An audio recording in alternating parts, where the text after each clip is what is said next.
On va s'intéresser maintenant au jargon au poker. Donc c'est quoi le jargon? C'est l'ensemble des termes qui sont spécifiques à un domaine en particulier. Pourquoi est-ce que c'est important? Parce que quand vous allez apprendre quelque chose, notamment au poker, c'est forcément via un intermédiaire. Donc ça va forcément être depuis quelqu'un qui discute avec vous, par exemple physiquement ou bien dans une vidéo, ou bien vous allez lire, ou d'autres moyens de transmission auxquels je ne vais pas penser maintenant. Mais c'est tout le temps quelqu'un qui a eu l'intention de partager avec vous et vous avez trouvé l'information et vous la recevez. Donc plus le partage va être efficace, plus vous allez apprendre rapidement, plus vous allez gagner de l'argent rapidement au poker. Il y a une histoire assez connue, c'est que les Esquimaux ont 25 termes différents pour décrire la neige parce que c'est leur environnement dans lequel ils sont H24, 100% du temps. Donc ils ont besoin d'être précis, ça peut être dangereux. Ils ont besoin de connaître les différences de neige, si c'est fin, si c'est lourd, si c'est dangereux ou pas. Donc ils sont obligés d'être un peu plus précis que les autres parce que l'environnement les force à être plus précis. Bon, maintenant j'ai une mauvaise nouvelle, apparemment c'est une légende, mais il n'empêche que le concept est très intéressant. Et même, par exemple, il y a des pays comme par exemple au Canada, dans la partie francophone, ils ont différents termes que nous pour appeler la neige. Une espèce de neige qui sont un petit peu gadou comme ça. Ils ont un terme particulier alors que nous, on l'a pas. Parce qu'ils ont envie d'être plus précis sur ça. Ensuite, quelque chose aussi de très important, c'est que les termes, c'est intéressant de les connaître en anglais parce que la plupart du contenu qui est de très très haut niveau est en anglais. Donc si vous voulez vraiment progresser et un jour peut-être passer pro ou devenir très très bon, il va falloir commencer à parler en anglais parce que le contenu français a ses limites. C'est logique, quand on a accès à plus de contenu, on a accès à plus de contenu de qualité. Et ensuite, pour la maîtrise du sujet, en fait, c'est super important. Vous imaginez bien que par exemple, un chirurgien, quand il est en train d'opérer, il va avoir un nom très spécifique pour chacun de ses outils. Il ne va pas demander un couteau parce que il va être obligé d'appeler un scalpel par exemple. Sinon, ça peut être dramatique. Et là, c'est pareil, on est des chirurgiens du poker, on doit être précis, hein. Si on n'est pas précis, on va pas pouvoir gagner efficacement de l'argent. C'est pareil, si vous êtes en train de me dire que je suis en train de manger et en fait que vous voulez me dire que vous êtes en train de boire, parce que vous ne savez pas la différence entre les deux, bah moi je vais mal le comprendre, je vais pas comprendre ce que vous voulez me dire. Alors que les deux choses, c'est ingérer quelque chose, et pourtant c'est différent. Donc maintenant on va parler un peu plus de spécificité au poker.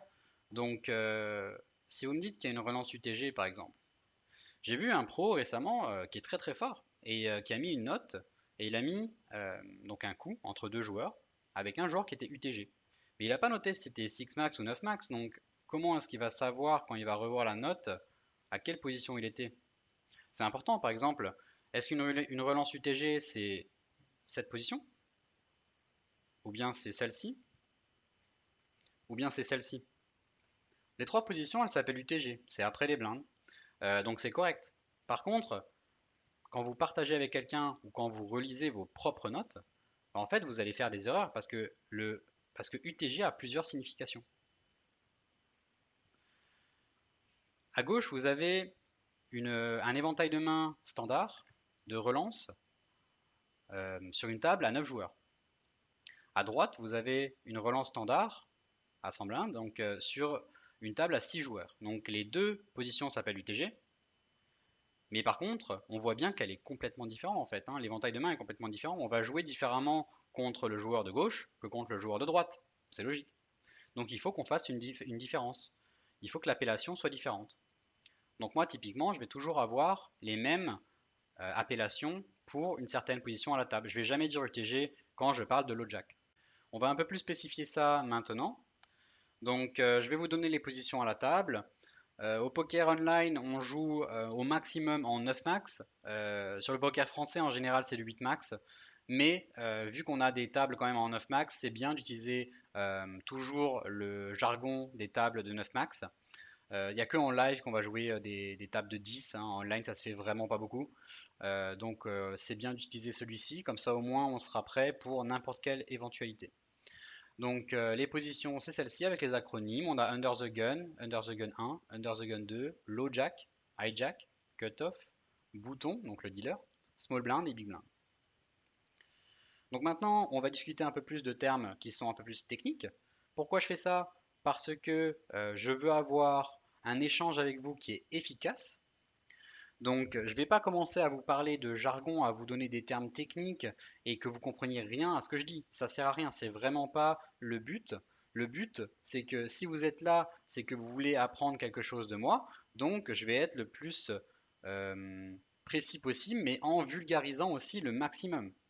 Par contre, évidemment, vu que ça fait 4 ans que je suis pro et que j'utilise des termes qui sont très précis, vu que j'ai un niveau technique qui est très élevé, je vais forcément parfois me tromper et utiliser des termes qui sont techniques. Donc autant que je vous les donne tout de suite, comme ça si jamais il y a une autre vidéo où vous ne comprenez pas quelque chose, vous pouvez revenir à cette vidéo et vérifier. Je vais bien sûr mettre une description en bas pour que vous puissiez revenir là où vous voulez rapidement. Et on va commencer, donc je vais aussi faire à la suite de cette description, je vais vous donner certaines mains, donc avec un exemple vidéo, comme ça va être plus précis et vous allez pouvoir mieux comprendre. Donc on va commencer avec les spécifications du joueur.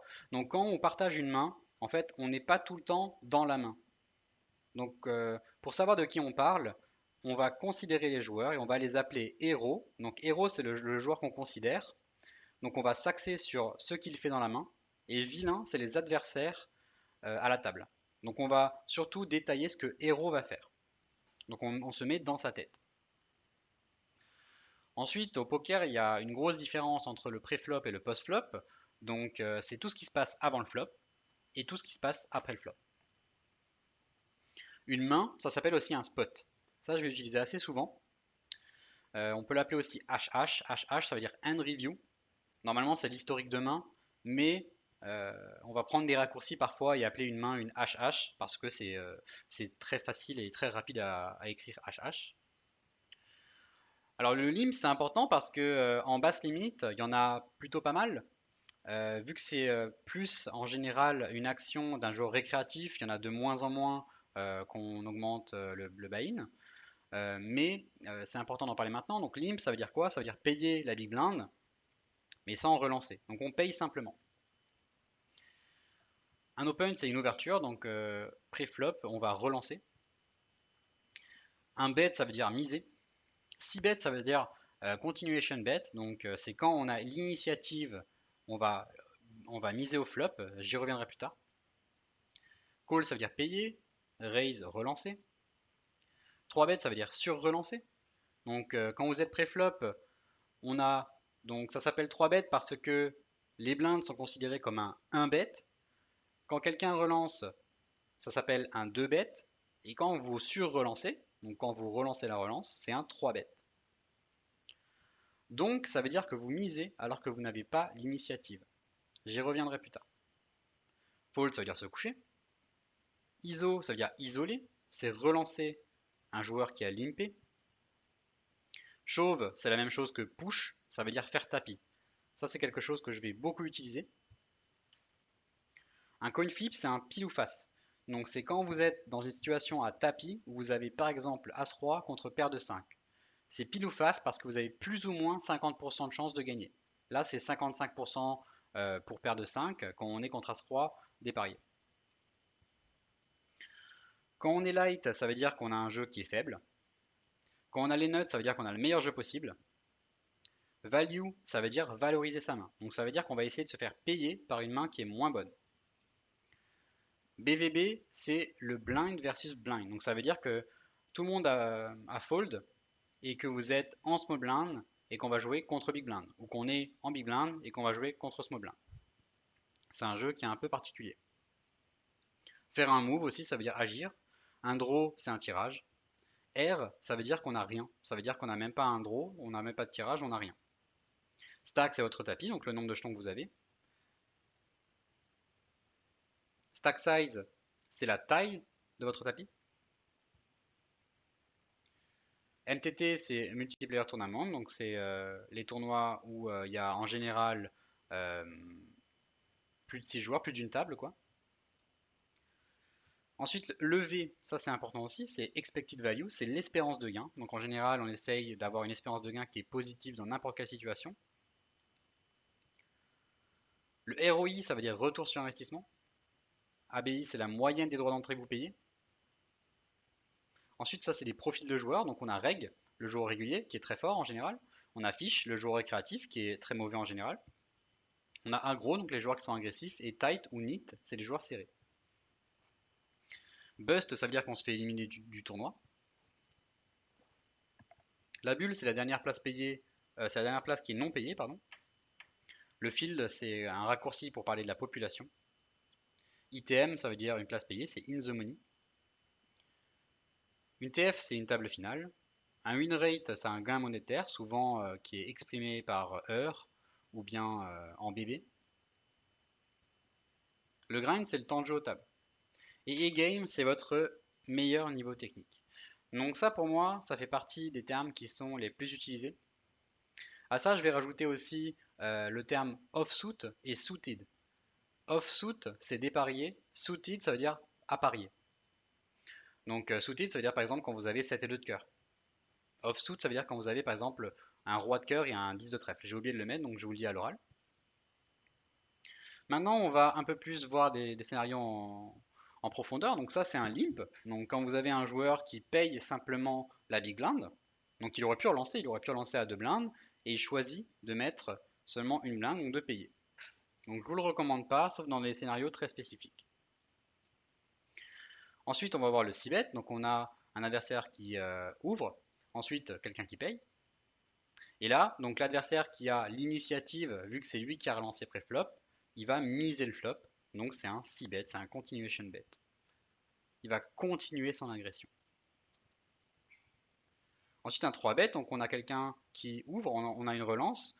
Donc ça c'est une sur-relance, ça s'appelle un 3-bet. Donc c'est ce que je vous expliquais.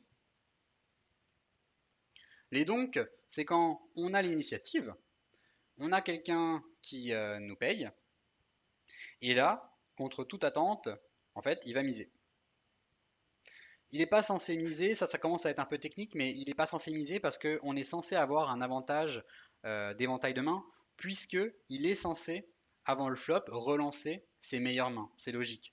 Et il va nous payer avec des mains qui sont pas bonnes. Nous, on est au bouton, on a déjà fait une sélection, on va pas jouer toutes nos mains, on va en général jouer la moitié de nos mains, alors que lui, il va les avoir. Donc, vu qu'on a un avantage au niveau des mains dans ce scénario, sur la plupart des flops, en fait, il va pas être censé faire ce genre de mise parce que on a l'avantage.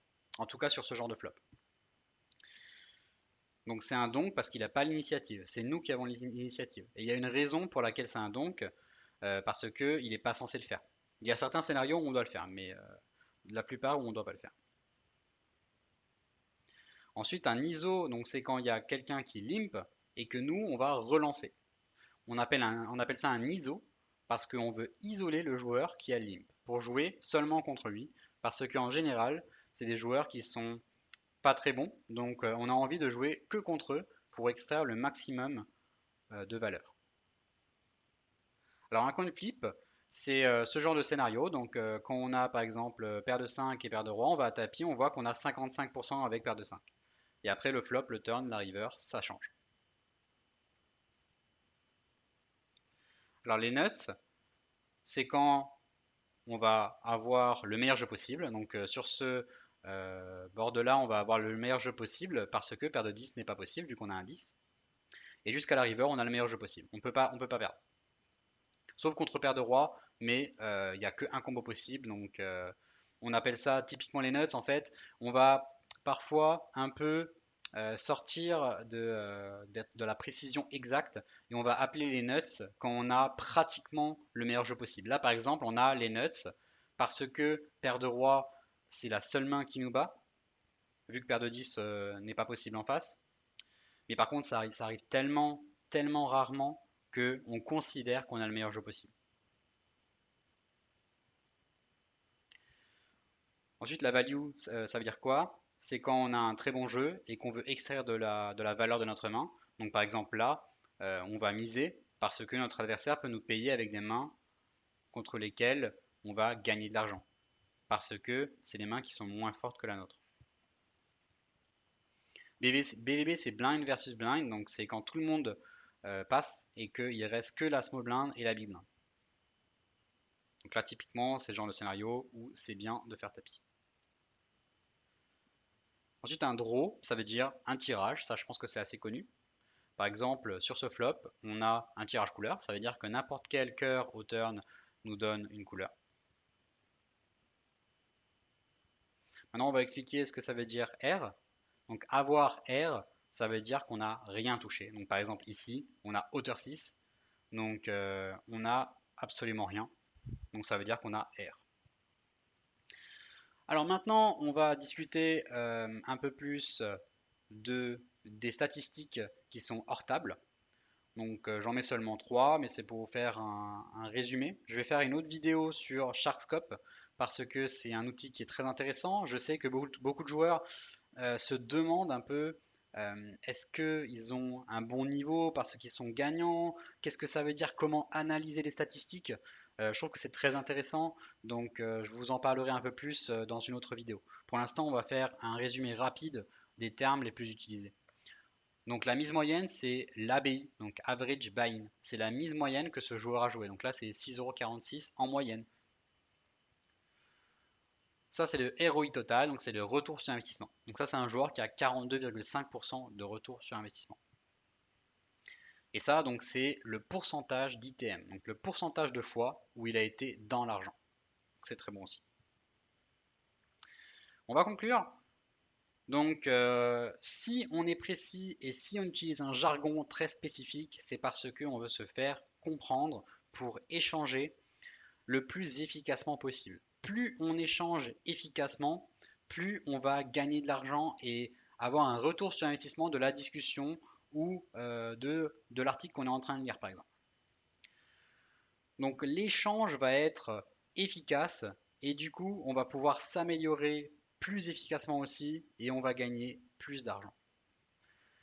Voilà pour le lexique du poker.